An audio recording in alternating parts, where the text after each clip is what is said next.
দীক্ষা গ্রহণের পূর্বে আত্মপরীক্ষা।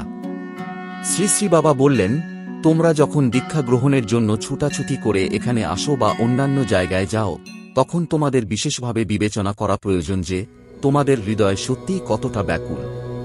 তোমাদের বুঝতে হবে, দীক্ষা নিয়ে তুমি সত্যি সত্যি প্রাণপণে সাধনা করবে কিনা। নিজের মনকে ভালো করে বিশ্লেষণ করে এ কাজে নামা উচিত। তিনি আরও বললেন, দীক্ষা গ্রহণের মানে হচ্ছে একটি প্রতিজ্ঞা গ্রহণ। এই প্রতিজ্ঞা হল, তুমি আমৃত্যুর সিংহবিক্রমে প্রদর্শিত পথে নির্ভয়ে এগিয়ে যাবে, একদিনের জন্য থামবে না, একদিনের জন্য পশ্চাৎপদ হবে না।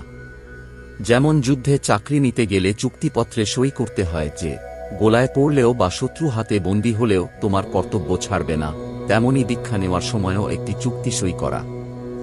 এজন্যই দীক্ষা নেওয়ার আগে ভালো করে আত্মপরীক্ষা করা দরকার। ছদিন দেরি করে দীক্ষা নিলেও কোনো ক্ষতি নেই, কিন্তু আত্মপরীক্ষা না করে দীক্ষা নিলে অনেক অসুবিধায় পড়তে হয়।